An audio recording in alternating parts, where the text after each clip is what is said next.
घोषणा केली, काय सांगाल? एका प्रामाणिक परिवाराचं प्रामाणिक पर्व सुरू झालेलं आहे. आमच्या विरोधामध्ये असलेले जे लोक आहेत, जे कोण कॅन्डिडेट असतील महायुतीचे, त्यांच्या परिवाराचे पर्व प्रभाग क्रमांक 10मधील नागरिकांनी सुज्ञ मतदारांनी तपासावं. त्यांचे उद्योगधंदे काय, एक मेडिकलच्या मार्गातून मेडिकलच्या व्यवसायातून व्यापार करतात, जनतेची दिशाभूल करून औषध देतात, दुसरे खून मारामाऱ्या करतात, वसुली करतात, तिसरे टेंडर दादा म्हणून प्रसिद्ध आहेत, आणि चौथे भाजपच्या वॉशिंग मशीनमध्ये जाऊन आता शुद्ध झालेले आहेत. ह्या चौघांचा जर रेशो पाहिला, या चौघांच्या परिवाराचा, तर आमचा राहुल इंगोले हा कितीतरी पटीनं सरस आहे. महाविकास आघाडीचे सर्वच कॅन्डिडेट या निमित्तानं निवडून देतील जनता असं मला वाटतं. कारण इंगोल्यांचं नवीन पर्व हा शब्द मी जपून वापरला. महाविकास आघाडीच्या माध्यमातून ज्या काही घडामोडी घडतील, जे कोण कॅन्डिडेट असतील, ते 100% विरोधी पार्टीपेक्षा म्हणजे महायुतीच्या कॅन्डिडेटपेक्षा अतिशय सक्षम आहेत.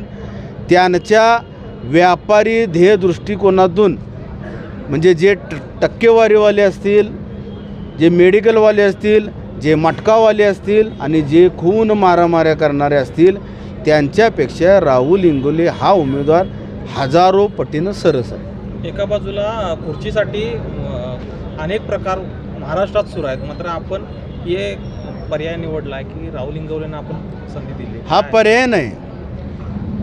जर मी 4 टर्म निवडून आलो असेल, 20 वर्ष झालं या प्रभागाचं मी नेतृत्व केलं, माझी पत्नी एकदा निवडून आली, आणि ह्या सगळ्या घडामोडी केल्यानंतर सगळं काही मलाच, नगरसेवक पण मलाच, नगरसेविका पण माझ्याच घरात पाहिजे, ह्या मताचा मी कधी नव्हतो, कधी नसणार.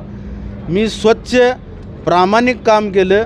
माझा हा हात नेहमी असा असतो, माझा हात असा नसतो. हे सांगण्याचं तात्पर्य इतकंच आहे, द्यायला धमक लागते.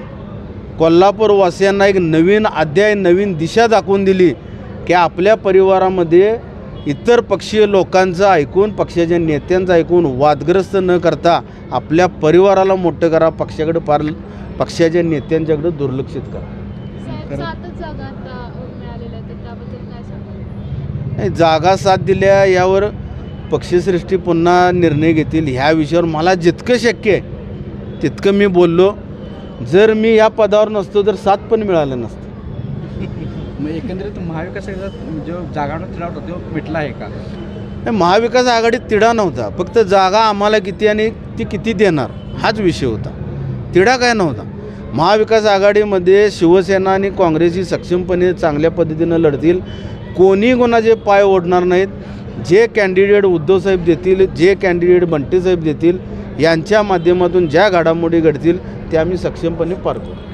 खरं तर म्हणजे अजून जी आकडेवारी आहे ती बाहेर आली नाही, समजलेली नाही. नेमकी किती आकडे, म्हणजे किती जागा आहे?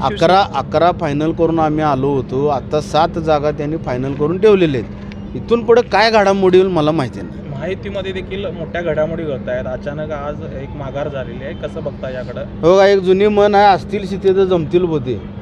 त्यांच्याकडे शीत एवढं आहे, ह्याचं भूतच मागं लागणार यांचं.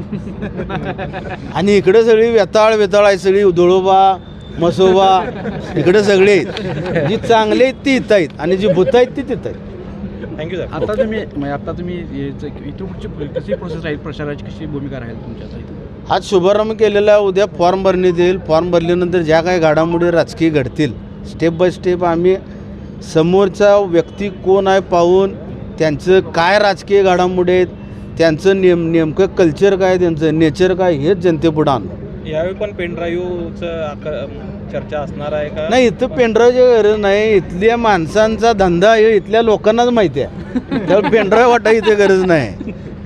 ही विधिलिखितच आहे त्यांचं, म्हणजे वडलोपार्जित बिझनेस आहेत. हो, वडलो आहे. इथं पप्पू कलानी पण आहे, इथं ते काय सुलतान मिर्झा पण इथं राहतो. ह्याच वॉर्डात आहेत सगळी. त्यामुळं हा हाय व्होल्टेज वॉर्ड होणार. High voltage ward.